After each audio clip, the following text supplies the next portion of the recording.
I am Thomas Bouvet and I work for the Integrated Application Program of ESA, the European Space Agency. The Integrated Application Program is about to launch 3 feasibility studies towards services to assist mine action. Why 3 studies?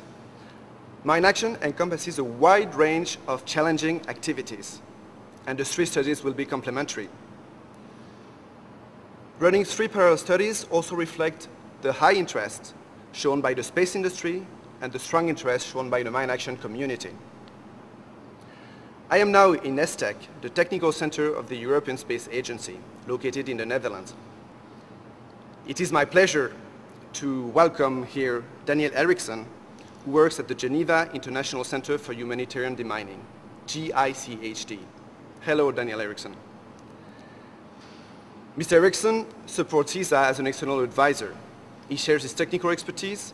He also brings his perspective as a representative of the mine action community. Dr. Erickson, could you please introduce yourself? My name is Daniel Erickson. I started out as a deminer working for the Swedish Army in Bosnia. I've since taken a bachelor's degree in systems science and a PhD in disaster management. I worked for a range of governments across the world, including Iraq, Afghanistan, Kosovo, Sudan, Mozambique, always dealing with mine action issues, including demining. And what is your role at GICHD? I am head of the information management section, which consists of 7 people. Our role is to, in the section, is to provide capacity development support to governments around the world. We're currently working with 50 governments. Could you tell us a few words about GICHD? What is its role? The GICHD is a non-profit foundation registered in Switzerland. We're a non-governmental organization.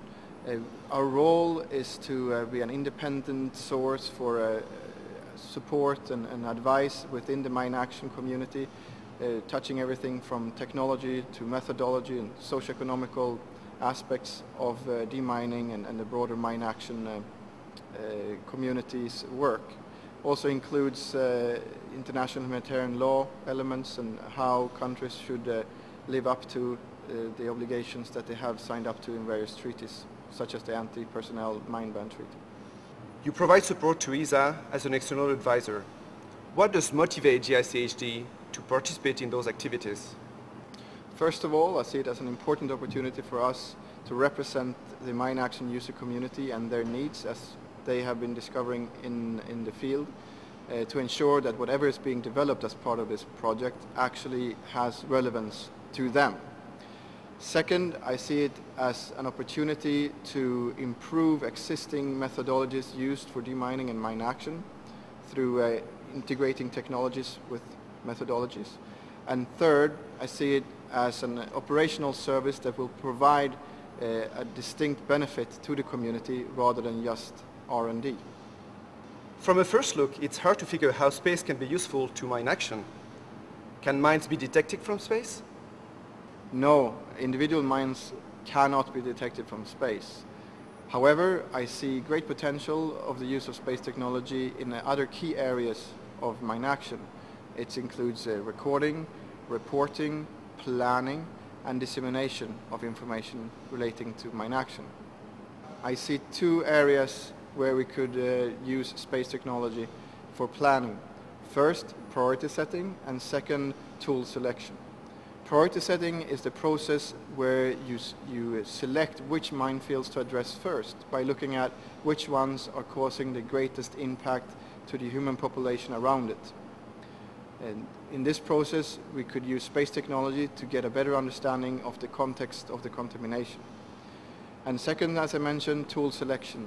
There's 3 tools in the demining toolbox: mechanical demining, animal demining, and human or manual demining.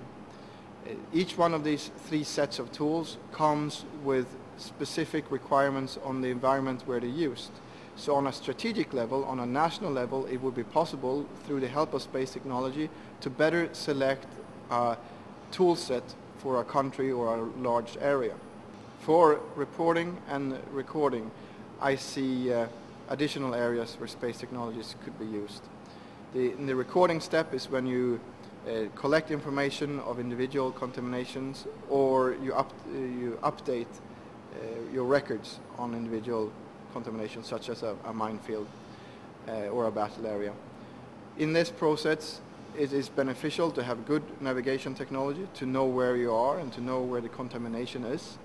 It is also very beneficial to have a good baseline of information, such as a satellite image, to better record what you see in the field on a map. In addition, for communications, I see it as beneficial to use space technology to improve the communication and transfer of data between the field and the head offices in individual countries, especially large countries, in developing countries where local telecommunications is very limited. Thank you, Dr. Erickson. Thank you. The GICHD is pleased to contribute to this project.